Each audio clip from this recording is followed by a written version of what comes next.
نحمده ونصلي على رسوله الكريم اما بعد فاعوذ بالله من الشيطان الرجيم بسم الله الرحمن الرحيم رب اشرح لي صدري ويسر لي امري واحلل عقدة من لساني يفقهوا قولي.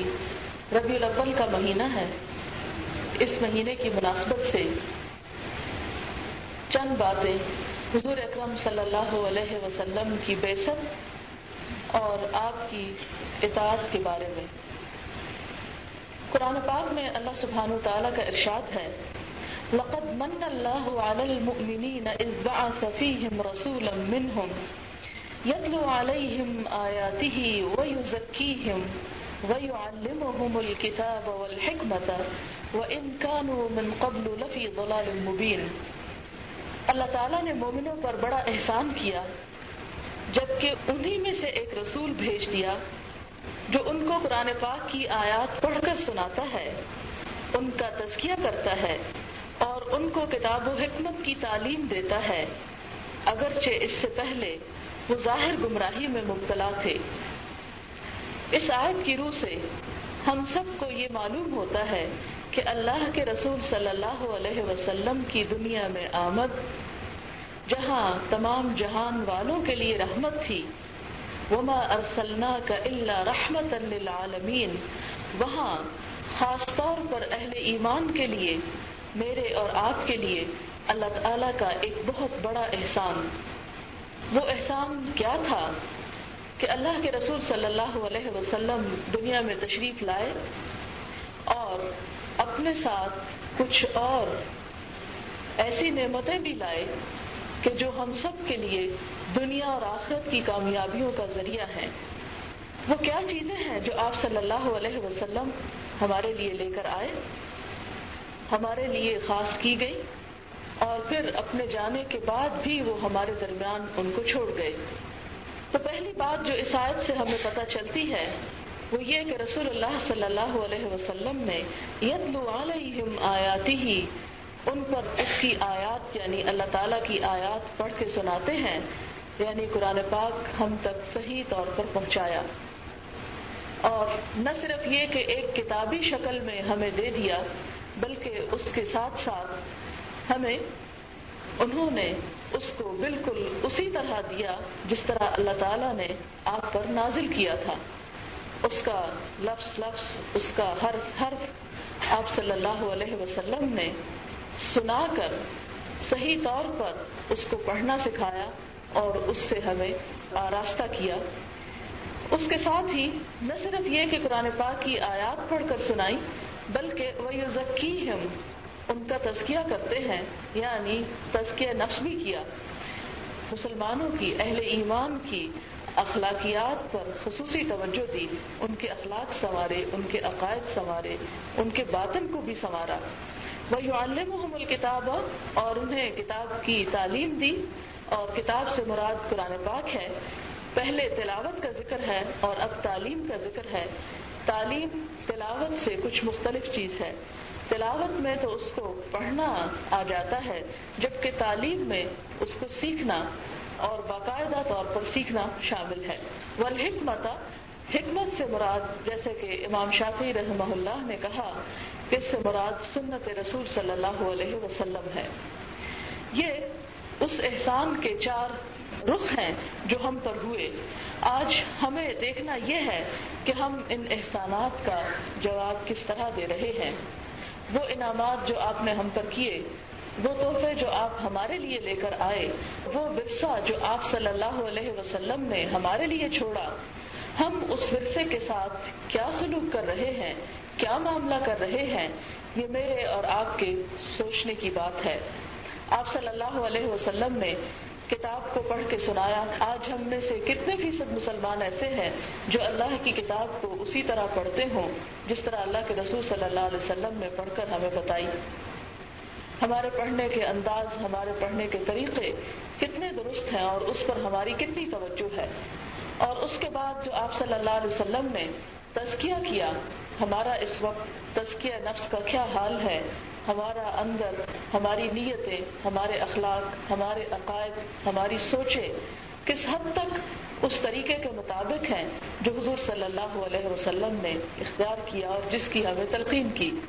اور اسی طرح آپ نے کتاب کی تعلیم دی تو ہم نے اس تعلیم کا سلسلہ کس حد تک جاری رکھا ہوا ہے، اس کے لیے ہماری کوششیں کیا ہیں، اور حکمت یعنی سنت رسول صلی اللہ علیہ وسلم اس کے لیے ہم کیا کر رہے ہیں اور ہم اس کا کتنا حصہ جانتے ہیں. قرآن پاک کے ساتھ تو ایک حد تک ہمارا تعلق کسی نہ کسی بہانے سے رہتا ہی ہے، اور کچھ نہیں تو جب کوئی مر جائے اسی وقت پڑھ لیتے ہیں، جب کوئی خاص موقع آ جائے، کوئی پریشانی آ جائے تو اس وقت اس کا ختم کر لیتے ہیں، اور کچھ نہیں تو بچوں کو بچپن میں ناظرہ ہی پڑھا دیتے ہیں. لیکن افسوس کے ساتھ کہنا پڑتا ہے کہ وہ چیز جسے حکمت کہا جاتا ہے، جسے سنت رسول صلی اللہ علیہ وسلم کہا جاتا ہے، جسے حدیث رسول صلی اللہ علیہ وسلم کہا گیا، اس کے ساتھ ہمارا معاملہ ستیلی ماں جیسا ہے، اور ہم اس کی طرف بالکل بھی توجہ نہیں دیتے. اور ہم میں سے کتنے لوگ ہیں جنہوں نے کم از کم زندگی میں ایک دفعہ قرآن تو پڑھا یا کم از کم ترجمے سے پڑھا، لیکن احادیث کے کسی ذخیرے کو بھی ایک دفعہ زندگی میں پڑھا اور سیرت رسول صلی اللہ علیہ وسلم کے بارے میں بھی کچھ جانا. ہم محبت کا دعویٰ تو کرتے ہیں لیکن اپنے محبوب کو جانتے نہیں ہیں کہ ان کی زندگی کیا تھی، انہوں نے اسلام کے لیے کیا قربانیاں کی، انہوں نے ہمیں زندگی کے مختلف معاملات میں کیا تعلیم اور کیا تربیت دی. ہمارا تعلق محبت کا صرف ایک جذباتی تعلق تو ہے، لیکن وہ تعلق جس طرح ہونا چاہیے اس طرح نظر نہیں آتا، اس لیے کہ ہم آج مسلمانوں کو جو دن بدن دنیا میں زوال ہوتے دیکھتے ہیں تو یہ اسی کی علامت ہے کہ ہم نے آپ صلی اللہ علیہ وسلم کے طریقے کو چھوڑ دیا. جبکہ آپ دیکھتے ہیں کہ وہ صحابہ کرام جنہوں نے حضور صلی اللہ علیہ وسلم کی پیروی کی، جنہوں نے آپ کا اتباع کیا، وہ صحراؤں میں بسنے والے اور وہ جنگلوں میں رہنے والے، وہ جن کے پاس کوئی علم نہ تھا، وہ جن کے پاس کوئی تہذیب و تمدن نہ تھا، وہ دنیا کے پیشوا اور امام بن گئے، اور ان کے قدم جزیرۃ العرب سے باہر نکل کر نہ صرف ایک طرف ایشیا اور دوسری طرف افریقہ کی طرف پہنچے، بلکہ ایک صدی کے اندر اندر یورپ کی زمین بھی ان کے قدموں تلے روندی گئی. آخر وہ کیا وجہ تھی، وہ کون سا علم تھا، وہ کون سا فن تھا، وہ کون سی ایسی چیز تھی کہ جس نے مسلمانوں کو اتنے عروج تک پہنچایا؟ وہ دراصل حضور اکرم صلی اللہ علیہ وسلم کی لائی ہوئی تعلیمات اور آپ کی تربیت ہی کا نتیجہ تھا. کیوں نہیں دنیا نے ایسا انقلاب دوبارہ کبھی دیکھا؟ اسی وجہ سے کہ ویسی تربیت کبھی نہیں ہوئی اور ان تعلیمات کو اس طرح سے لیا نہیں گیا جس طرح سے آپ صلی اللہ علیہ وسلم نے ہمیں دیا. پھر آپ دیکھتے ہیں کہ ہم تو حدیث رسول صلی اللہ علیہ وسلم کے ساتھ معاملہ یہ کرتے ہیں کہ ہاں جو کچھ قرآن پاک میں آیا ہے وہ تو ٹھیک ہے، اس کو تو ہم مانتے ہیں اس لیے کہ قرآن پاک میں ہے، اور حدیث تو معلوم نہیں وہ صحیح بھی ہے یا نہیں، اور جو کچھ حدیث میں ہے معلوم نہیں کہ وہ کس حد تک درست ہے، اور بہت سی حدیثیں جو تھی وہ گھڑ لی گئی تھی، اور حضور صلی اللہ علیہ وسلم کے زمانے میں کوئی لکھی ہوئی حدیثیں بھی موجود نہیں تھی، کوئی حدیثوں کی کتاب نہیں ملتی، یہ سب کتابیں تو بعد میں لکھی گئیں، اس لیے اس کے بارے میں ہم کچھ کہہ نہیں سکتے، لہذا جتنا قرآن پاک میں ہے اتنا ہمارے لیے کافی ہے. تو آج میں اس نقطے پر چند باتیں آپ کے ساتھ کروں گی کہ کیا صرف قرآن ہمارے لیے کافی ہے؟ کیا حضور اکرم صلی اللہ علیہ وسلم کی ذات کو اگر بیچ میں سے نکال دیا جائے تو پھر ہم مسلمان بھی رہتے ہیں یا نہیں؟ تو یہ ایک ایسا غلط ٹرینڈ ہے جو ہمارے معاشرے میں آہستہ آہستہ سرایت کرتا جا رہا ہے اور آہستہ آہستہ پنپتا جا رہا ہے، اور دین کے بارے میں اور خاص طور پر حدیث رسول صلی اللہ علیہ وسلم کے بارے میں ایسے ایسے شکوک و شبہات پیدا کر دیے گئے کہ جس سے دین کا نقشہ بدلنے کی کوشش کی گئی. تو اس کے بارے میں آپ دیکھیں کہ سب سے پہلی بات تو آپ یہ سوچیں کہ قرآن پاک ہمارے پاس کہاں سے پہنچا؟ کیا آپ نے اللہ تعالیٰ کو دیکھا، یا آپ نے جبریل علیہ السلام کو دیکھا، یا آپ نے کہیں نازل ہوتے ہوئے دیکھا، یا کہیں سے لکھی لکھائی کتاب آپ کو مل گئی؟ یہ قرآن بھی تو ہمیں حضور صلی اللہ علیہ وسلم کے واسطے سے ہی ملا. اگر ہم حضور صلی اللہ علیہ وسلم کو بیچ میں سے نکال دیں اور آپ کی باتوں کا اعتبار نہ کریں اور آپ کی باتوں پر یقین اور اعتماد نہ کریں تو پھر تو قرآن پاک بھی قابل اعتماد کتاب نہیں رہتی، اس لیے کہ اس کا سورس بھی وہی ہے، یہ بھی اسی ذریعے اور اسی واسطے اور اسی رستے سے ہمارے تک پہنچی ہے. پھر دوسری بات آپ دیکھیں کہ قرآن پاک میں اللہ تعالیٰ نے خود بہت سی آیات میں آپ صلی اللہ علیہ وسلم کا مقام متعین کر دیا کہ جو کچھ قرآن پاک کے ساتھ آپ صلی اللہ علیہ وسلم ہمیں قرآن سے ہٹ کر الگ بھی دیں گے اس کو بھی ہمیں اسی طرح لینا ہوگا جس طرح کہ ہم قرآن پاک کو لیتے ہیں. اسی لیے آپ دیکھیں کہ مسلمان ہونے کے لیے جو سب سے پہلی شرط رکھی گئی کلمے کی لا الہ الا اللہ، اسی میں محمد الرسول اللہ بھی رکھا گیا.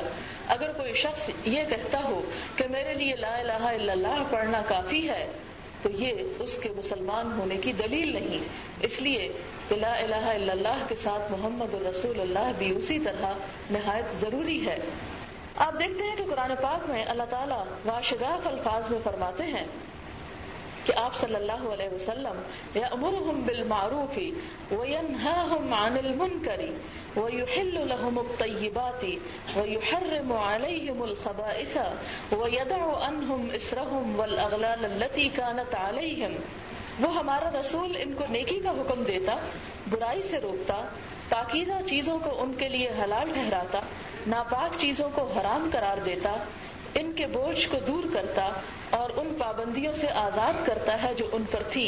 یعنی حضور اکرم صلی اللہ علیہ وسلم نے دراصل آ کر کیا کیا کہ جہاں نیکی کا حکم دیا، برائی سے روکا، وہاں یحل لہم الطیبات، آپ کو بھی اتھارٹی دی گئی کہ پاکیزہ چیزیں لوگوں کے لیے حلال قرار دیں. لہذا حلال صرف وہ نہیں جو قرآن پاک میں آیا ہے بلکہ وہ بھی ہے جو آپ کی سنت کے ذریعے ہمیں معلوم ہوا ہے. مثال کے طور پر آپ دیکھیں قرآن پاک میں ان عورتوں کا ذکر ملتا ہے جن سے نکاح حرام ہے، لیکن آپ دیکھیں کہ وہاں خالہ کا ذکر نہیں موجود، وہاں پھپھی کا ذکر موجود نہیں. اب آپ دیکھیں کہ جیسے دو بہنوں کا جمع کرنا حرام ہے، اسی طرح خالہ اور بھانجی کا جمع کرنا بھی حرام ہے، پھپھی اور بھتیجی کا جمع کرنا بھی ایک جگہ حرام ہے. لیکن آپ دیکھتے ہیں کہ قرآن پاک میں ان چیزوں کا ذکر موجود نہیں. تو یہ کس نے حرام ٹھہرائی؟ یہ حضور صلی اللہ علیہ وسلم کی سنت سے یہ چیزیں حرام ٹھہرائی گئی. پھر اسی طرح یہ ہے کہ وَيُحَرِّمُ عَلَيْهِمُ الْخَبَائِث، ناپاک چیزیں ان پہ حرام ٹھہراتا ہے. وَيَدَعُ عَنْهُمْ إِسْرَهُمْ، اور ان سے ان کے بوجھ دور کرتا ہے. کون سے بوجھ؟ وہ جو لوگوں نے اپنے اوپر غلط رسم و رواج کے ڈال لیے تھے اور جنہیں دین سمجھ کر وہ اختیار کر رہے تھے، اور ان پابندیوں سے ان کو آزاد کرتا ہے جو ان پر تھی. اس لیے کہ آپ دیکھتے ہیں کہ یہودیوں نے اپنے دین کو بہت سخت کر لیا تھا. ان کے فقیہوں نے ایسی ایسی منہ شگافیاں پیدا کر دی تھی جس کی ایک مثال آپ کو دیتی ہوں کہ مثال کے طور پر حیض کے زمانے میں عورت کو ایک اچھوت سمجھا جاتا تھا. اس کو گھر کے اندر رہنے کی اجازت نہ تھی، اسے جانوروں کی طرح ڈربے میں بند کر دیا جاتا، اس کے ہاتھ کا کھانا حرام سمجھا جاتا، اور انہوں نے یہ سب کچھ دین کے نام پہ کر رکھا تھا. آپ نے ان ساری زنجیروں کو کاٹ ڈالا. اسی لیے قرآن پاک میں لفظ استعمال ہوتا ہے والاغلال التي كانت علیہم، کہ ان اغلال، ان بیڑیوں کو، ان توقوں کو ہٹا دیا کہ جو لوگوں نے دین کے نام پہ اپنے اوپر مسلط کر رکھے تھے. اور آج ہم بھی یہ دیکھتے ہیں کہ مسلمانوں نے اپنے اندر طرح طرح کے رسم و رواج دین کے نام پہ ایجاد کر لیے، طرح طرح کی بدعات کو رواج دین کے نام پر دیا. تو ہمیں بھی ان رسموں سے اور ان بیڑیوں سے آزادی اسی وقت ہو سکتی ہے جب ہم اپنے دین کو صرف اللہ اور اس کے رسول کے لیے خالص کر لیں. اور اللہ اور رسول کے لیے خالص کرنے سے مراد یہ ہے کہ جہاں انہوں نے روکا وہیں پر رک جائیں، اور جہاں انہوں نے جس چیز کو حلال قرار دیا اس کو اپنے لیے حلال سمجھے.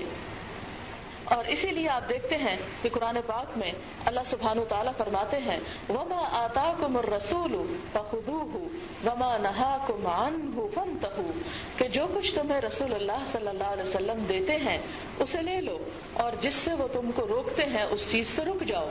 تو گویا آپ کا حکم ہمارے لیے کیا درجہ رکھتا ہے؟ جیسے اللہ کا حکم ہے، اور جس طرح آپ ہم کسی چیز کو دیتے ہیں کہ یہ پکڑ لو، تو ہمیں اسی طرح پکڑنا ہے گویا کہ وہ اللہ کی طرف سے آئی ہے اور آپ صلی اللہ علیہ وسلم کی ذاتی نہیں. اس لیے کہ آپ صلی اللہ علیہ وسلم کی دو حیثیتیں تھیں، ایک تو رسول اور نبی ہونے کی اور دوسری انسان ہونے کی. لہٰذا رسول ہونے کی حیثیت سے جو کچھ آپ صلی اللہ علیہ وسلم نے ہمیں عطا کیا وہ ہم سب پر لینا فرض ہے، اور جس کے بارے میں قرآن پاک میں ہمیں بتا دیا گیا کہ وَمَا يَنطِقُ عَنِ الْهَوَىٰ إِنْ هُوَ إِلَّا وَحْيٌ يُوحَىٰ، کہ آپ صلی اللہ علیہ وسلم اپنی خواہش نفس سے کوئی باتیں نہیں کرتے بلکہ وہ وہی کچھ دیتے ہیں جو ان کی طرف وحی کی جاتی ہے. اسی کی بنیاد پر علماء نے وحی کی دو قسمیں بتائی ہیں. ایک ہے وحی مطلوب اور ایک ہے وحی غیر مطلوب. مطلوب کا مطلب وہ وحی جو تلاوت کی جاتی ہے یعنی قرآن پاک کی شکل میں ہے, اور غیر مطلوب کا مطلب ہے وہ وحی جس کی تلاوت نہیں کی جاتی, وہ حدیث رسول صلی اللہ علیہ وسلم ہی کی شکل میں ہے. اور پھر آپ دیکھتے ہیں کہ بار بار قرآن پاک میں ہمیں آپ صلی اللہ علیہ وسلم کی اطاعت کا حکم دیا گیا. ارشاد فرمایا گیا کہ وَأَطِیعُوا اللَّهَ وَالرَّسُولَ لَعَلَّکُمْ تُرْحَمُونَ, اللہ کی اطاعت کرو اور رسول اللہ کی اطاعت کرو, لَعَلَّکُمْ تُرْحَمُونَ, شاید کہ تم پہ رحم کیا جائے. یعنی اگر تم اللہ تعالیٰ کی رحمت کے متلاشی ہو تو تم کیا کرو, اللہ اور رسول دونوں کی اطاعت کرو. اگر تم نے کہا کہ صرف اللہ کی بات مانیں گے اور رسول اللہ کی نہیں مانیں گے تو یہ بات درست نہیں. جیسے کہ پہلے بھی میں نے عرض کیا کہ حضور صلی اللہ علیہ وسلم کی دو حیثیتیں تھیں, ایک رسول ہونے کی حیثیت سے اور دوسری انسان ہونے کی حیثیت سے. جہاں تک آپ کے انسان ہونے کی حیثیت سے تعلق ہے اس کے بارے میں بھی آپ نے ہمیں روشنی دی اور ہمیں راہ دکھا دی کہ انتم عالم بامور دنیاکم, کہ تم اپنے دنیاوی امور کو خوب جانتے ہو. مثال کے طور پر یہ کہ تم ایٹمی بم بناؤ کہ نہ بناؤ, اور تم توپیں اور تم ٹینک تیار کرو یا نہ, تم لڑاکا جہاز تیار کرو یا نہ. تو آپ دیکھیں کہ اس کے بارے میں ایک اصول تو ہمیں قرآن پاک میں دے دیا گیا کہ قوت تیار کرو جیسی بھی ہو دشمنوں کے مقابلے میں, لیکن ان کی دنیاوی جو تشریح ہوگی اور ان کے دنیاوی طریقے پر ان کا جو عمل ہوگا اس کے بارے میں ہمیں آزاد چھوڑ دیا گیا کہ جب تک وہ دین سے ٹکراتی نہیں ان تمام چیزوں میں تمہیں آسانی ہے, آزادی ہے. اسی سے پھر علماء نے ایک اصول نکالا کہ الاصل فی الامور الاباحہ, کہ تمام چیزوں کی جو بنیاد ہے اور تمام امور کی جو اصل ہے وہ اباحت ہے یعنی جواز ہے. حتیٰ کہ کوئی حکم آ جائے, کوئی نص ایسی آ جائے قرآن میں یا پھر سنت رسول صلی اللہ علیہ وسلم میں جو تمہیں اس کام کے کرنے سے روک دے. تو لہٰذا یہ بات درمیان میں اس لیے میں نے کی کہ ہو سکتا ہے کہ آپ کے ذہن میں اب یہ سوال پیدا ہو کہ جہاں ہمیں حکم دیا گیا کہ اللہ اور رسول کی اطاعت کرو تاکہ تم پہ رحم کیا جائے, تو پھر یہ اطاعت کا دائرہ کار کیا ہوگا, کہاں کہاں یہ اطاعت ہوگی, کیا ہر چیز میں, کیا ہم یہ بھی پوچھیں گے کہ ہم چمچ سے کھائیں یا ہاتھ سے کھائیں یا ہم کس طرح کھائیں. تو ہاں ان میں سے کچھ چیزیں تو ایسی ہیں کہ جس میں آپ صلی اللہ علیہ وسلم کی تعلیمات ملتی ہیں, اور جہاں تعلیمات ملتی ہیں وہیں پر اطاعت کرنا ہوگی, اور جہاں پر وہ چیزیں دوسری طرف کو چل پڑے وہاں پر ہمیں آزادی دی گئی کہ جب تک وہ شریعت کے دائرے کے اندر ہے. مثال کے طور پر آپ دیکھیں جیسے کھانے کا تعلق ہے, ہمیں یہ بتایا گیا کہ تم کھانے لگو تو بیٹھ کے کھاؤ, کھڑے ہو کے نہ کھاؤ, کھاؤ تو دائیں ہاتھ سے کھاؤ, پانی پیو تو 3 سانس کے ساتھ پیو. اور اسی طرح یہ ہے کہ کچھ حرام چیزوں کا بتا دیا گیا کہ یہ چیزیں نہیں پینی تم کو, اس میں شراب ہے اور چند ایک اور غلیظ چیزیں ہیں جن کا ذکر کر دیا گیا. اچھا, اب ہمیں مثال کے طور پر اس چیز میں کوئی پابندی نہیں لگائی گئی کہ تم لیمو کا شربت پیو یا نہ پیو, اس کے بارے میں ہمیں نہیں کہا گیا. تم شہد کا شربت پیو کہ نہ پیو, یا یہ کہ تم 7 اپ پیو کہ نہیں پیو, اس کے بارے میں ہمیں رہنمائی نہیں کی گئی. یہ کس بات پر چھوڑ دیا گیا, ان چیزوں میں ہم کیا کریں اور کیا نہ کریں. آپ کہیں کہ مجھے تو حکم ہے اللہ کے رسول کی اطاعت کا, اور جب تک مجھے حدیث نہ مل جائے کہ 7 اپ حلال ہے کہ حرام ہے تو میں کوئی فیصلہ نہیں کروں گا اور پیوں گا نہیں. یا آپ بیمار ہو جائے اور آپ کو دوا دی جائے اور آپ کو اس دوا کے بارے میں مجھے پہلے کہیں سنت سے نکال کے دو, تو ان سب کے لیے ایک جامع اصول دے دیا گیا کہ جہاں تک دنیاوی چیزوں کا تعلق ہے ان میں تمہارا تجربہ اور تمہارا مشاہدہ اور جس طرح تمہاری روایات چلی آ رہی ہیں ان کو, ان چیزوں کو, ان طریقوں سے اگر تم استعمال کر رہے ہو تو یہ شریعت سے ٹکراتی نہیں, سوائے ان کے حلال اور حرام کی حد جہاں پر واضح کر دی گئی. پھر اسی طرح ہم دیکھتے ہیں کہ حضور صلی اللہ علیہ وسلم کی اطاعت کے بارے میں فرمایا کہ من یطع الرسول فقد اطاع اللہ, کہ صرف یہ نہیں کہا گیا کہ رسول اللہ کی اطاعت کرو, بلکہ یہ فرمایا گیا کہ جو اللہ کے رسول صلی اللہ علیہ وسلم کی اطاعت کرے گا گویا وہ اللہ تعالیٰ کی اطاعت کرے گا. آپ کی اطاعت کا معنی اللہ کی اطاعت ہے. پھر اسی طرح فرمایا یا ایھا الذین آمنوا استجیبوا للہ وللرسول اذا دعاکم لما یحییکم, اے لوگوں جو ایمان لائے ہو اللہ اور رسول صلی اللہ علیہ وسلم کی دعوت پر لبیک کہو جبکہ وہ تمہیں اس چیز کے لیے پکاریں جو تمہیں زندہ کرتی ہے. اور وہ کیا چیز ہے؟ دین کی یہ تعلیمات. اس لیے کہ قرآن پاک میں اس سینے کو جو دین کی روح سے اور دین کی تعلیم سے خالی ہو اس دل کو مردہ قرار دیا گیا, اور اس شخص کو مردہ شمار کیا گیا جس کے پاس ایمان نہیں اور جس کے پاس دین کا علم نہیں. لہذا ہر وہ چیز جس کی طرف آپ صلی اللہ علیہ وسلم ہمیں پکارے، ہر وہ کام، ہر وہ عمل جس کے کرنے کو کہیں، اس کے لیے تنگ دل نہ ہو، اس کو بوجھ نہ سمجھو، اور اسے اپنے لیے موت نہ سمجھو، بلکہ اس میں اپنے لیے زندگی سمجھو، اور اس چیز کی طرف لپک لپک کر رجوع کرو۔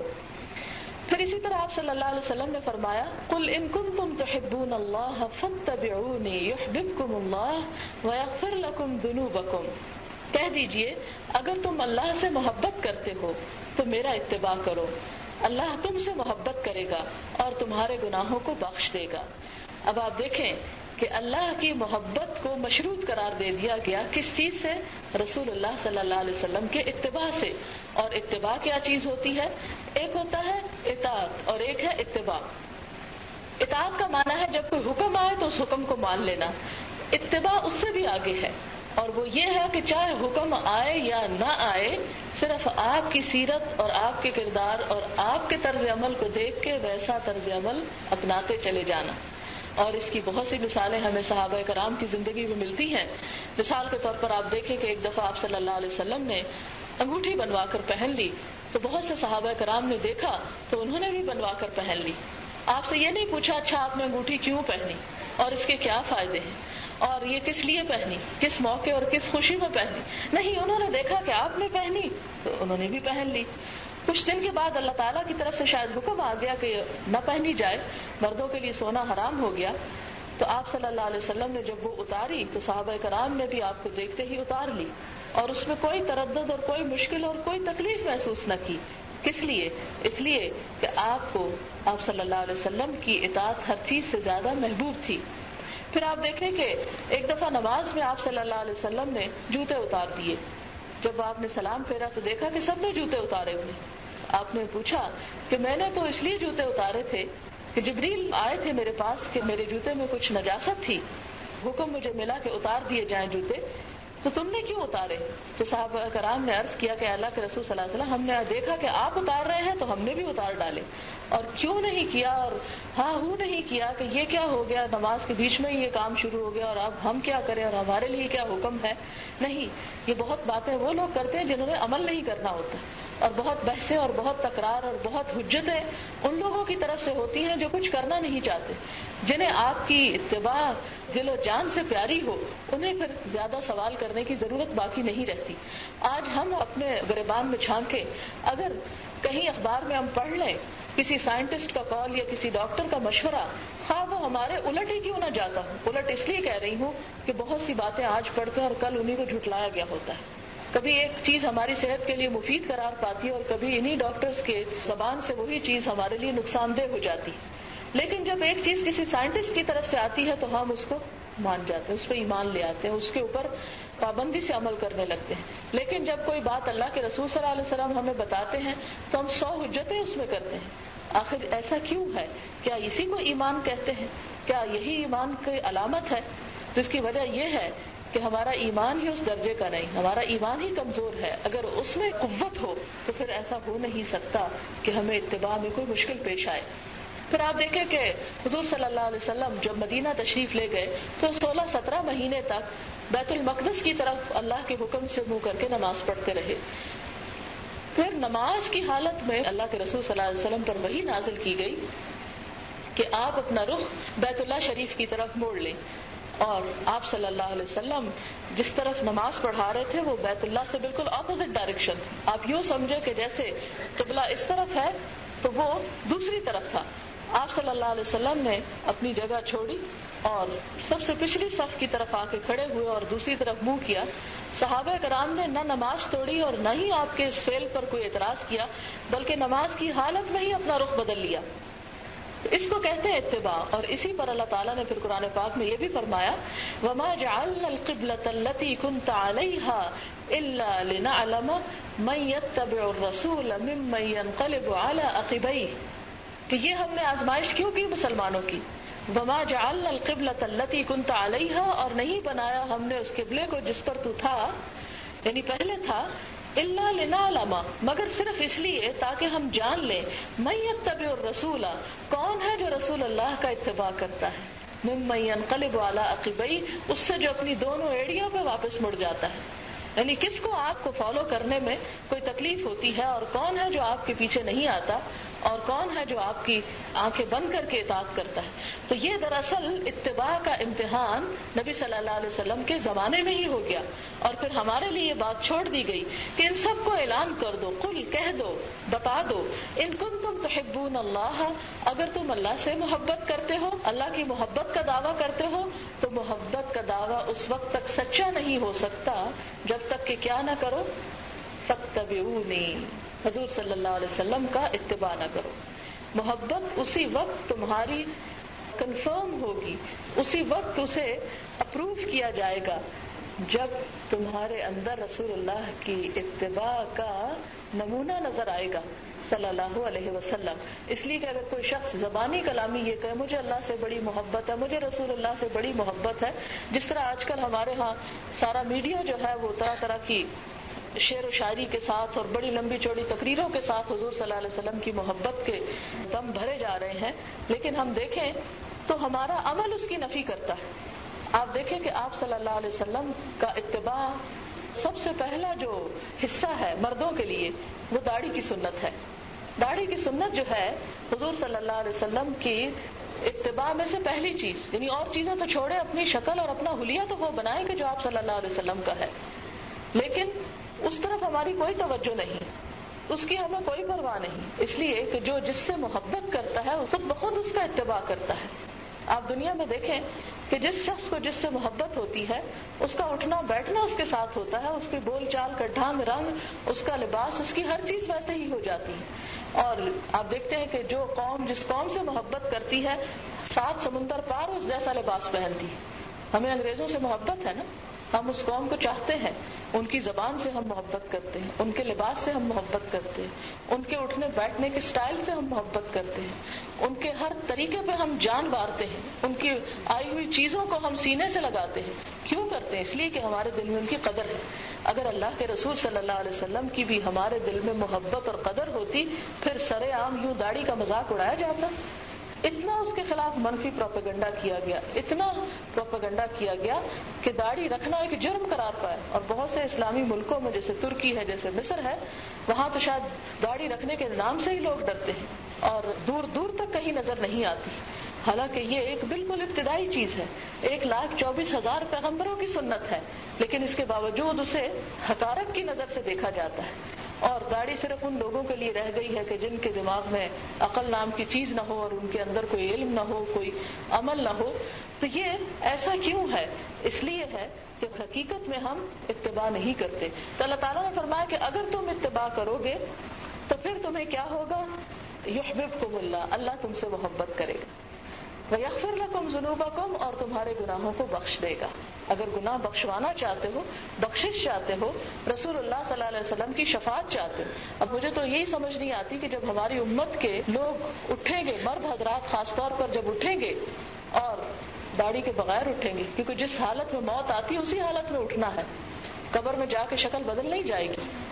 تو اس حالت میں اٹھیں گے تو آپ صلی اللہ علیہ وسلم انہیں پہچان کے کہیں گے یہ میری امت ہے.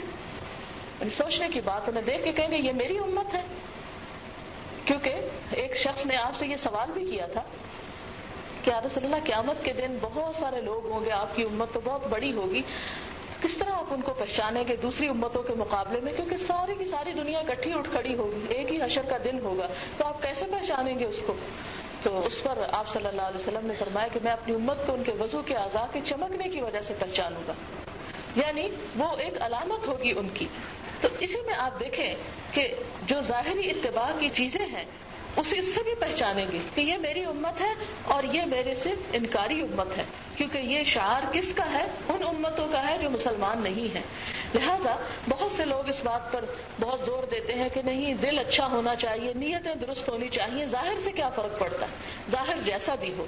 تو آپ دیکھیں کہ حضور صلی اللہ علیہ وسلم نے صرف نیت کو نہیں سنوارا، باطن کو بھی بہت سنوارا. اور اس کی ایک بہت بڑی مثال یہ ہے کہ آپ دیکھیں کہ قرآن پاک میں سورۃ لقمان آپ پڑھیں تو اس میں چند ایک تعلیمات ایسی آتی ہیں کہ جس میں آتا ہے کہ وَلَا تُسَعِّرْ خَدَّكَ لِلنَّاسِ وَلَا تَمْشِ فِي الْأَرْضِ مَرَحًا، کہ تم لوگوں سے منہ پھیر کے بات نہ کرو اور تم اکڑتے ہوئے مت چلو. اب آپ خود سوچیں کہ چال انسان کے اندر ہے کہ باہر ہے؟ چہرہ جو ہے باہر ہے کہ اندر ہے؟ باہر ہے، تو باہر ظاہر کو درست کرنے کا حکم دیا گیا۔ آپ دیکھیں کہ آپ کسی کو آنکھیں نکال کے دیکھیں اور پھر کہیں میرے دل میں تمہاری بڑی محبت ہے، میں تو تمہارا بہت احترام کرتی ہوں، میرے ظاہر پہ مت جاؤ، یہ تو کوئی بات نہ ہوئی۔ اس سے بڑا کیا جھوٹ ہوا کہ آپ ظاہر سے تو خوف زدہ اور ہراساں کر رہے ہیں اور زبان سے بولے جا رہے ہیں کہ دل میں میرے تمہاری بڑی قدر ہے، تو اس سے بڑا جھوٹ اور کوئی نہیں ہو سکتا۔ اس لیے کہ جو کچھ انسان کے دل میں ہوتا ہے وہ اس کے باہر لازمی آتا ہے۔ آپ دیکھیں کہ ایک بیج جب آپ ڈالتے ہیں زمین کے اندر تو ایسا نہیں ہوتا کہ وہ ادھر ہی رہ جائے، اگر زمین زرخیز ہے تو لازمی طور پر اس سے کچھ نہ کچھ پھوٹتا ہے، نکلتا ہے۔ اور کیا نکلتا ہے؟ اگر آپ کیکر کا بیج ڈالیں گے تو کیکر نکلے گا، آم کی گٹلی بوئیں گے تو آم کا پودا نکلے گا، گلاب بوئیں گے تو پھول نکلیں گے۔ تو اسی طرح اگر انسان کے اندر نیت اچھی ہے، انسان کے دل میں اللہ کے رسول صلی اللہ علیہ وسلم کی محبت ہے، تو پھر ہو نہیں سکتا کہ انسان کا ظاہر جو ہے اس کے خلاف چلتا چلا جائے۔ لہذا اللہ تعالیٰ نے ایک بہت بڑا امتحان رکھ دیا کہ اگر تمہیں مجھ سے محبت کا دعویٰ ہے تو جاؤ اللہ کے رسول صلی اللہ علیہ وسلم کی زندگی دیکھو، وہاں پڑھو، وہاں نظر کرو، ان کی تعلیمات پہ غور کرو اور اس پہ عمل کر کے آؤ۔ جب تم اس حلیے میں آؤ گے جو میرے حبیب کا ہے اور جس کے بارے میں قرآن پاک میں یہ بھی فرمایا گیا لقد کان لکم فی رسول اللہ اسوۃ حسنہ، کہ تمہارے لیے اللہ کے رسول صلی اللہ علیہ وسلم کی زندگی بہترین نمونہ ہے۔ لمن کان یرجو اللہ والیوم الآخر، جو اللہ اور یوم آخرت پر امید رکھتا ہے اس دن ملاقات کی، تو ان کے لیے اللہ کے رسول صلی اللہ علیہ وسلم کا نمونہ ہی دراصل نمونہ ہے۔ تو ہمیں کیا کرنا ہے؟ اس نمونے کے مطابق اپنے آپ کو ڈھالنا ہے۔ لیکن افسوس کی بات تو یہ ہے کہ ہم نے کبھی پڑھا ہی نہیں آپ کے بارے میں۔ مجھے یاد ہے پچھلے سال میں نے ربیع الاول کے موقع پر آپ کو ایک گزارش کی تھی کہ اس سال کے اندر کم از کم ایک سیرت کی کتاب ضرور پڑھ لیں۔ اب معلوم نہیں کتنے لوگوں نے اس کو پڑھا۔ ایک حدیث کی کتاب ضرور پڑھ جائیں، اور اگر ہم صرف اپنی زندگی کو تھوڑا سا آرگنائز کر لیں کہ دن میں 5 حدیثیں پڑھنے کی عادت ڈالیں، سیرت کی کتاب کے 5 صفحے روز پڑھ لیں، زیادہ سے زیادہ ہم سے آدھا گھنٹہ لگ جائے گا ان کاموں میں۔ جہاں ہم 23.5 گھنٹے اور کام کرتے ہیں، آدھا گھنٹہ رسول اللہ صلی اللہ علیہ وسلم کے لیے وقف کر دیں، ان سے محبت کے اظہار میں وقف کر دیں، تو کوئی بہت بڑی مشکل بات نہیں۔ آپ دیکھیں کہ جس بھی چیز کا اتباع کرنا ہو، جس بھی چیز کو فالو کرنا ہو، تو پتہ ہونا چاہیے کہ وہ چیز خود کیا ہے۔ اب آپ دیکھیں کہ جب تک آپ کو علم نہیں آپ اس راستے پہ جا نہیں سکتے۔ اب مثال کے طور پر آپ دیکھیں کہ آپ کہیں جانا چاہتے ہیں، یہاں سے آپ پنڈی جانا چاہتے ہیں، آپ کو راستے کا علم ہے تو آپ کے لیے وہاں جانا کوئی مشکل نہیں۔ لیکن اگر آپ میں سے کسی خاتون کو اس جگہ کا علم نہیں، مثلاً آپ کسی کے گھر جانا چاہتے ہیں اور آپ کو راستہ نہیں آتا، تو کیا ہوگا؟ نکلتے ہوئے ڈریں گے نا، اور بھٹکتے بھٹکتے معلوم نہیں پہنچے کہ نہ پہنچے۔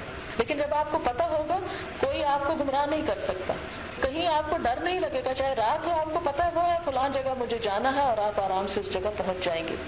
اسی طرح اگر اللہ کے رسول صلی اللہ علیہ وسلم کے بارے میں ہم جانتے ہوں گے، ان کی سیرت کا ہمیں علم ہوگا، ان کی سنت کا ہمیں علم ہوگا، تو پھر ہمیں کوئی بھٹکا نہیں سکتا۔ آج کل ہمارے ہاں گمراہی اسی لیے زیادہ، کوئی کچھ کر رہا ہے تو کوئی کچھ کر رہا ہے، ہماری قوم میں تفرقہ ہے، اختلافات ہیں۔ کس لیے ہے؟ اس لیے ہے کہ ہر کوئی اپنی بولی بول رہا۔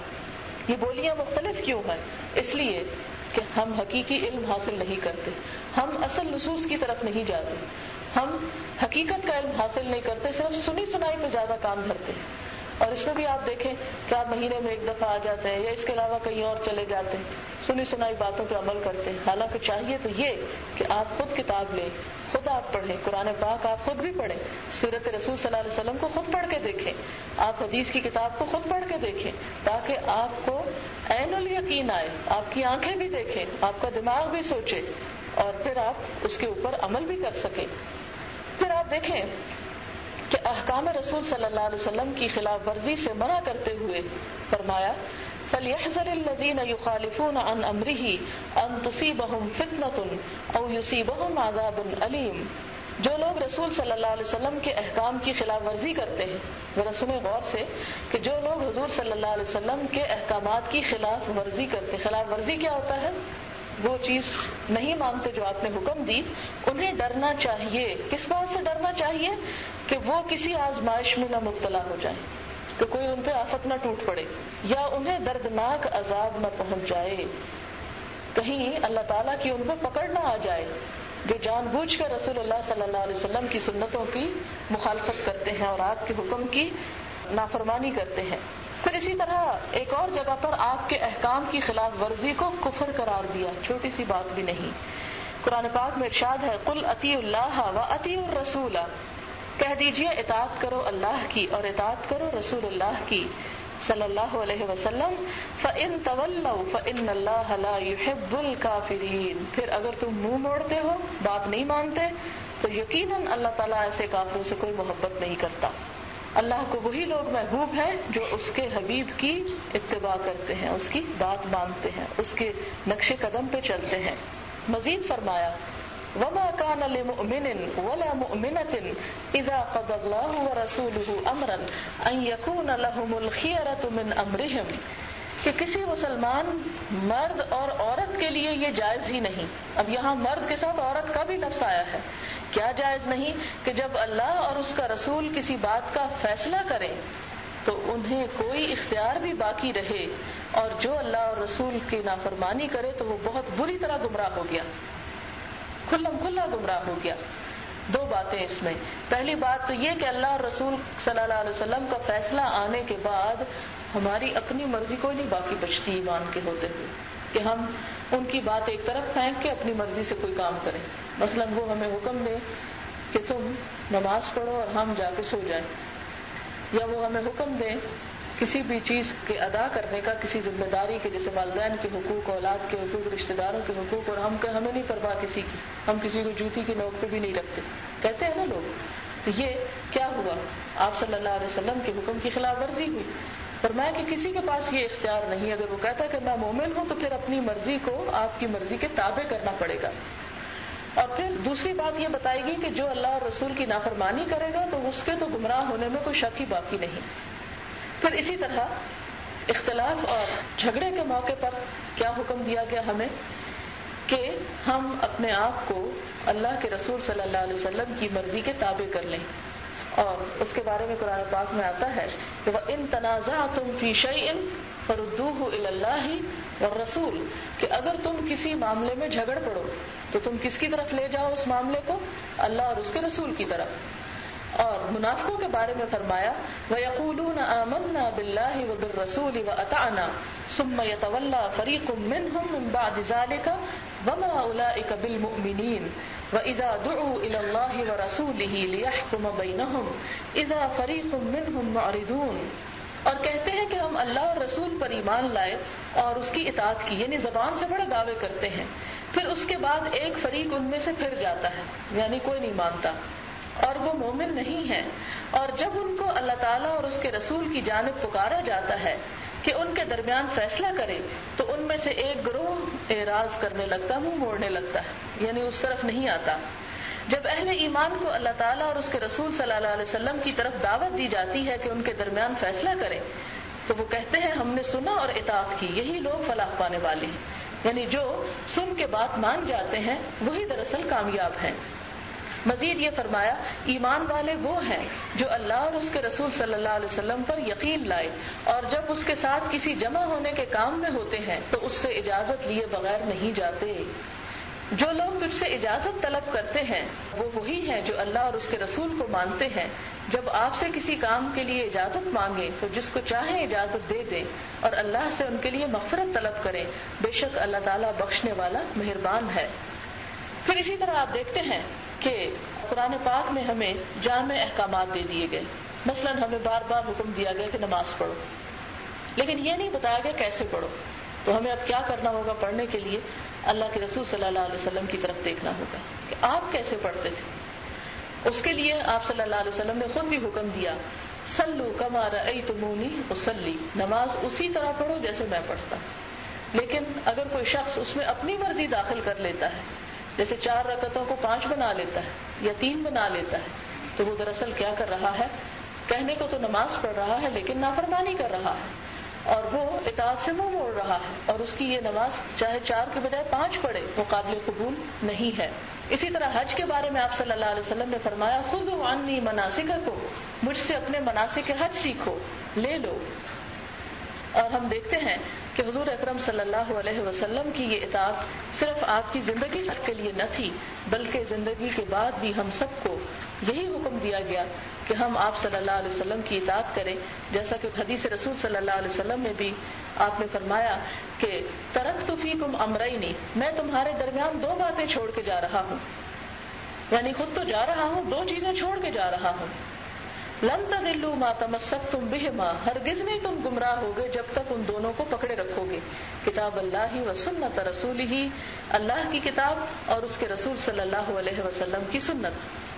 اسی طرح ایک اور روایت ہے جس میں حضرت عبداللہ بن عباس روایت کرتے ہیں کہ رسول اللہ صلی اللہ علیہ وسلم نے فرمایا، جو چیز خدا کی کتاب میں موجود ہو اس کو کسی عذر کی بنا پہ ترک نہیں کیا جا سکتا، اور اگر کوئی چیز کتاب خداوندی میں موجود نہ ہو تو پھر نبی صلی اللہ علیہ وسلم کی سنت پر عمل کیا جائے. یہ صحیح مسلم کی روایت ہے.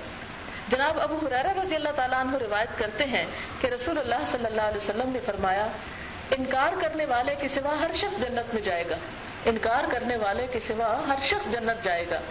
صحابہ نے عرض کیا، اے اللہ کے رسول صلی اللہ علیہ وسلم، انکار کون کرتا ہے؟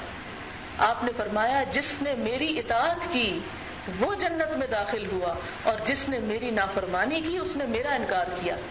یعنی آپ صلی اللہ علیہ وسلم کی اگر کوئی بات نہیں مانتا اور آپ کی حدیث پہ عمل نہیں کرتا تو وہ دراصل پھر کیا کرتا ہے؟ آپ ہی کا انکار کرتا ہے. وہ پھر رسالت کو کس درجے پہ مانتا ہے؟ اسی طرح حضرت عبداللہ بن عباس روایت کرتے ہیں کہ حضور صلی اللہ علیہ وسلم نے حجۃ الوداع کے خطبے میں فرمایا، شیطان تمہارے علاقے میں معبود بنائے جانے سے مایوس ہو چکا ہے، یعنی آئندہ اس خطے میں شرک نہیں ہوگا، مگر اس بات پر خوش ہے کہ جن باتوں کو تم کچھ اہمیت نہیں دیتے ان کے بارے میں اس کی اطاعت کی جاتی ہے. یعنی تم معمولی باتیں سمجھ کر ان کو شیطان کو خوش کرتے رہتے ہو، لہٰذا ایسے چھوٹے کاموں سے بچا کرو. یعنی یہ نہ سوچا کرو یہ تو چھوٹی سی غلطی ہے، چھوٹی سی بات، اور اللہ بڑا غفور رحیم ہے. لیکن افسوس کے ساتھ تو یہ کہنا پڑتا ہے ہم تو بڑے بڑے کاموں کو اور بڑی غلطیوں کو یہ کہہ کے کیے چلے جاتے ہیں اللہ بڑا غفور رحیم. اب مثال کے طور پر سود ہی کی بات لے لیں تو سود کے بارے میں آپ سب جانتے ہیں کہ اللہ تعالیٰ کا کیا حکم ہے. قرآن پاک میں کسی چیز کے بارے میں اتنی شدت نہیں آئی، اتنی ممانعت نہیں آئی، اتنا سخت حکم نہیں آیا جتنا سود کے بارے میں آیا.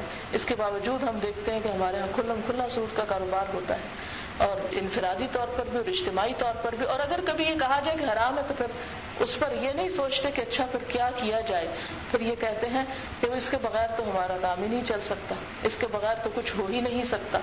تو یہ کہنا کہ اس کے بغیر ہو نہیں سکتا، یعنی ہم جو کر رہے ہیں وہ درست کر رہے ہیں، اس سے تو پھر اللہ تعالیٰ کو چیلنج کرنے والی بات ہے کہ تو حرام کرتا ہے، تیرا رسول حرام کرتا ہے تو کرے، لیکن ہمارا تو اس کے بغیر گزارا ہی نہیں.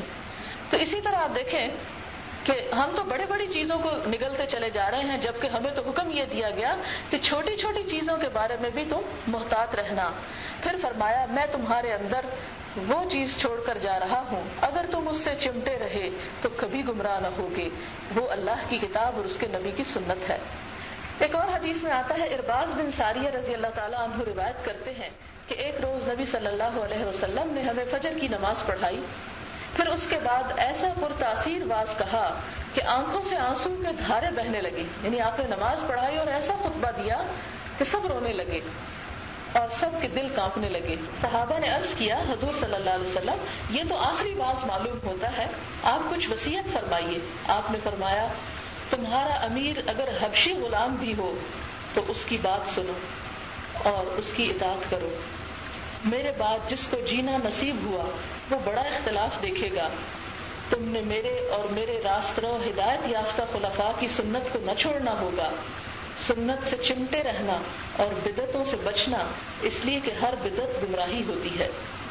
یہ آپ صلی اللہ علیہ وسلم کی آخری تعلیمات میں سے ہے کہ جس میں آپ نے ہم سب کو یہ تلقین کی کہ تم ان چیزوں کو پکڑے رکھنا جو حضور صلی اللہ علیہ وسلم سے ہمیں ملتی ہیں، اور ان چیزوں کو چھوڑ دینا جو دین کے نام پر بعد میں ایڈ کر لی گئی. پھر اسی طرح آپ صلی اللہ علیہ وسلم نے ان لوگوں کے بارے میں دعا فرمائی جو آپ کی سنت کی خدمت کریں، آپ کی احادیث کو یاد کریں. آپ نے فرمایا، رحم اللہ امرأ سمع مقالتی فأداها كما سمعها ورب مبلغ اوعى من سامع.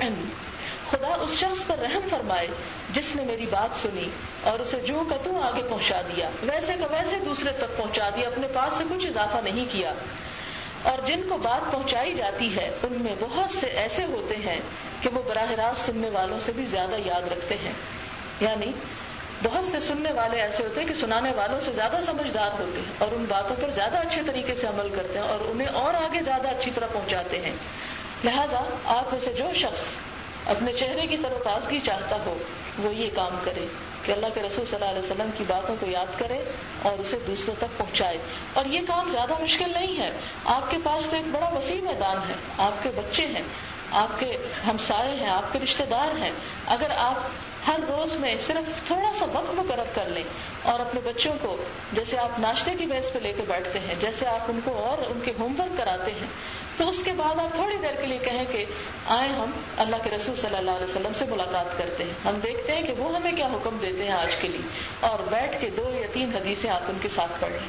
اور اس طرح آپ دیکھیں گے کہ بچے آپ سے زیادہ بہتر طور پر سیکھ کر بہتر طور پر عمل کرنے والے ہوں گے. بعض اوقات ہم یہ کہتے نہیں ہمیں پتا ہے اور یہ کتاب یہ ہم نے پڑھی ہوئی ہے, لیکن اگر آپ سے پوچھا جائے اس کتاب کی 10 باتیں بتائیں تو آپ کہیں گے وہ تو ہمیں یاد نہیں. تو پھر جب یاد نہیں رہتی باتیں تو چاہے ایک کتاب ہم نے پڑھ لی ہو اس کو بار بار پڑھنے میں کوئی حرج نہیں, اور اس کو حفظ کرنے میں. آپ دیکھیں کہ ایک اور روایت میں آتا ہے کہ جو شخص 40 حدیثیں یاد کر لے گا, یعنی زبانی یاد کر لے گا, قیامت کے دن فقہا کے زمرے میں اٹھایا جائے گا, یعنی علماء کے ساتھ اس کا ساتھ ہوگا. لہٰذا چھوٹی چھوٹی احادیث جو ہیں وہ اگر زبانی یاد کر لی جائیں تو انہیں دوسرے کو بتانے میں آسانی رہتی ہے. اور اگر ہم خود نہ کر سکیں تو اپنے بچوں کو اپنے لیے صدقہ جاریہ کریں.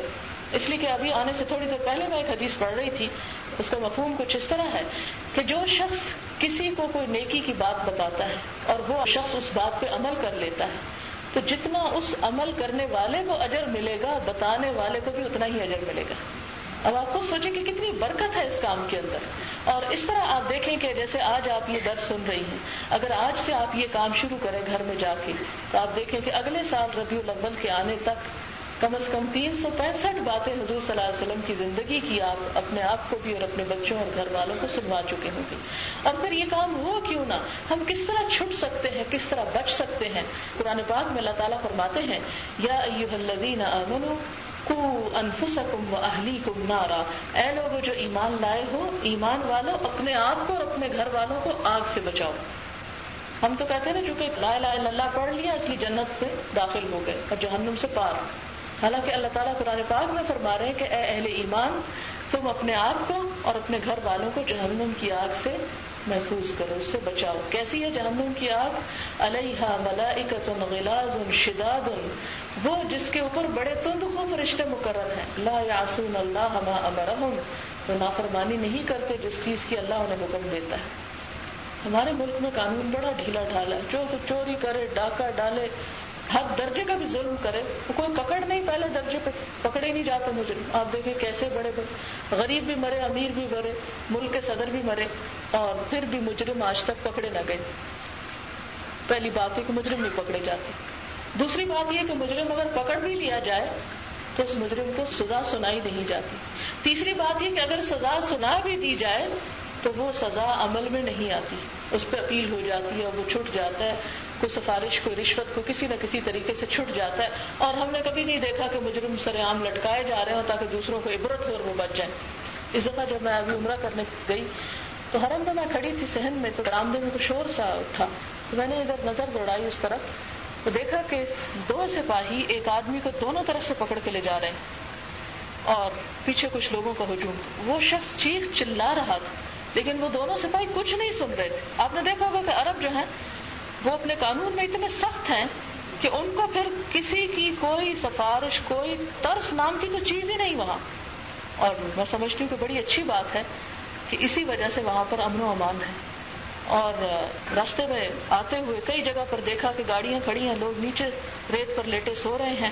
اور ہمارے ہاں تو گاڑی چوری کی اتنی وارداتیں ہوتی ہیں کہ آپ جو بھی طریقہ اختیار کر لیں تو آپ محفوظ نہیں ہیں. آپ گھر سے نکلتے ہیں, آپ کو یقین نہیں ہوتا کہ آپ امن سے واپس خیریت سے جاتے ہیں یا نہیں. تو اب وہ منظر ایسا دہلا دینے والا تھا کہ مجھے یوں محسوس ہوا جیسے مجھے کوئی پکڑ کے لے جا رہا ہے, اور میں اگر اس جگہ پر ہوں اور میں فریادیں کروں اور کوئی مجھے چھڑائے نہ, کوئی مجھے بچائے نہ, اور وہ شخص چیخ چلا رہا واللہ واللہ, قسم خدا کی, قسم خدا کی, آگے نہیں سمجھ آتی تھی کیا کہہ رہا ہے لیکن چیخ رہا تھا اور اس کی کوئی بات نہیں سن رہا تھا. تو مجھے ایک دم قیامت کا نقشہ یاد آ گیا کہ جیسے سورۃ قاف میں آتا ہے کہ قیامت کے دن وہ معہا سائق و شہید، ایک چلانے والا ہوگا، ایک گواہ ہوگا، اسے پکڑ کے اللہ کے حضور حاضر کر دیں گے انسان کو، اور کوئی انسان پیچھے رہ نہیں سکے گا، اور اس وقت انسان کے ہاتھ بھی بولنے لگیں گے اور انسان کا جسم گواہی دے گا. اور اب تو یہ چیخ رہا ہے، انسان کو چیخنے بھی نہیں دیا جائے گا. الیوم نختم علی افواہہم، آج ہم ان کے منہ پہ مور لگا دیں گے، منہ سیل کر دیں گے. تو ایسی صورت میں انسان بچ کے کہاں جائے گا؟ کیونکہ ہمارا ماحول معاشرہ ڈھیلا ڈھالا نا، اس لیے ہمارا عقیدہ بھی ویسا ہی ہو گیا، ہماری سوچ بھی ویسے ہی ہو گئی. ہم کہتے نہیں اللہ چھوڑ دے گا، وہ بچا لے گا، وہ چھڑا لے گا. دیکھو دنیا میں نہیں سفارش سے چھٹ جاتے تو وہاں بڑے بزرگ نیک لوگ ہماری سفارش کر دیں گے اور ہم پار ہو جائیں گے. تو ہم نے جو دنیا میں ارد گرد دھاندلی دیکھتے ہیں، اللہ کے بارے میں بھی وہی تصورات قائم کر رکھے. حالانکہ جہاں کے قانون سخت ہے. پچھلی دفعہ جب میں گئی تو مجھے ایک ہاتھ کٹا شخص نظر آیا. چوری کی سزا قرآن پاک میں اور بہت دفعہ سنی کہ ہاتھ کاٹنا ہے، لیکن کبھی بھی اس کے بارے میں ایسی پڑھ کے وہ دہشت نہیں ہوئی. وہ بس یہ کہ سارے کو تو فقط ایدیہما، چور اور چورنی دونوں کے ہاتھ کاٹ دو، عورت ہو کے مرد پرواہ نہ کرو، ہاتھ کاٹو تاکہ دوسروں کو دیکھ کے عبرت ہو کہ ہم نے چوری نہیں کرنی. وہ ایک سبق ہو چلتا پھرتا. قرآن تو کوئی کھول کے پڑھے گا نا، ایسا شخص معاشرے میں گھومتا ہوا نظر آئے گا اور دکھائے گا کہ دیکھو خدا کا حکم کیا ہے. تو وہ جب میں نے اس کا کٹا ہوا ہاتھ دیکھا تو اس دن جو مجھے ایک طرح سے دہشت میرے دل میں بیٹھی کہ اتنی بڑی سزا ہے چوری کی. تو اسی طرح جو بھی دیکھتا ہے پھر وہ سوچتا ہے. تو اگر کسی کے ذہن میں کوئی خناس گھسا ہوا بھی ہو کہ چوری کرنے کا کوئی پلان بھی کر رہا اور ایسی ایک دو مثالیں نظر آ جائیں تو وہی کھڑے ہو کے توبہ کر لے. تو یہ سب کچھ اس لیے ہے کہ پہلی بات تو یہ کہ دین کا علم کوئی نہیں، دوسری بات ہے کہ ہمارے ارد گرد عمل کی کوئی مثال ہی نہیں، تیسرا یہ کہ اللہ کا کوئی قانون کہیں جاری و ساری ہی نہیں. لہٰذا ہم نے دنیا کو بھی موج میلہ بنا رکھا ہے اور آخرت کو بھی اسی پہ قیاس کرتے ہیں کہ جیسے یہاں عیش کر رہے ہیں ایسے ہی جا کے وہاں کر لیں گے. حالانکہ اللہ تعالیٰ کے باتوں کے بارے میں اللہ تعالیٰ خود فرماتے ہیں کہ لا تبدیل لکلمات اللہ، اللہ کی باتوں کے لیے کوئی تبدیلی نہیں، وہ نہیں بدلے گی، اس کو تم بدل نہیں سکتے. اس کے فرمان جو ہے اٹل ہے. ومن اصدق من اللہ قیلا ومن اصدق من اللہ حدیثا، اللہ سے بڑھ کے کس کا قول سچا ہو سکتا ہے، اللہ سے بڑھ کے کس کی بات سچی ہو سکتی ہے. لہذا آج کے ہمارے اس درس سے جو نتیجہ میں نکالنا چاہوں گی، کیونکہ اب وقت جو ہے وہ کم ہے، اگرچہ مثالیں ابھی کچھ اور بھی باقی ہیں، تو اس میں آپ دیکھیں کہ حضور صلی اللہ علیہ وسلم کے زمانے میں ہی سنت رسول صلی اللہ علیہ وسلم کو جمع کرنے کا رواج پڑ گیا تھا. اور پھر اس کے بعد کچھ لوگ اپنے پاس لکھ بھی لیا کرتے تھے. ایک شخص نے آ کے حضور صلی اللہ علیہ وسلم سے شکایت کی کہ اللہ کے رسول صلی اللہ علیہ وسلم، میرا حافظہ بڑا اچھا نہیں، میں بات سنتا ہوں بھول جاتا ہوں. آپ نے فرمایا اس کا بیمین، اپنے دائیں ہاتھ سے مدد لو، لکھو. اسی طرح حضرت ابو ہریرہ رضی اللہ تعالیٰ عنہ جو تھے، ان کو بھی حافظے کا کوئی مسئلہ تھا. وہ آپ کے پاس گئے اور آپ نے ایک چلو بھر کہا چادر پھیلاؤ اور ڈالا اور کہا آج کے بعد نہیں بھولو گے. اور یہی وجہ ہے کہ آپ کی احادیث کی تعداد سب سے زیادہ ہے، اور ان کو اللہ تعالیٰ نے ایسا حافظہ دیا کہ جو کچھ سنا پھر اس کو کبھی بھول نہ سکے. اور اسی طرح نہ صرف یہ کہ مرد بلکہ عورتوں کو بھی حکم دیا گیا.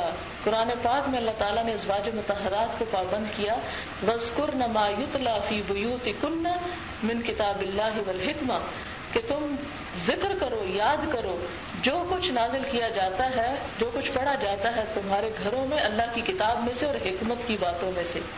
یعنی صرف مردوں کو نہیں چھوڑا گیا، عورتوں کو حکم دیا گیا کہ وہ بھی کیا کریں، اللہ کی کتاب کے ساتھ اپنے گھروں میں حدیث پڑھنے کا تذکرہ اور ذکر جاری رکھیں.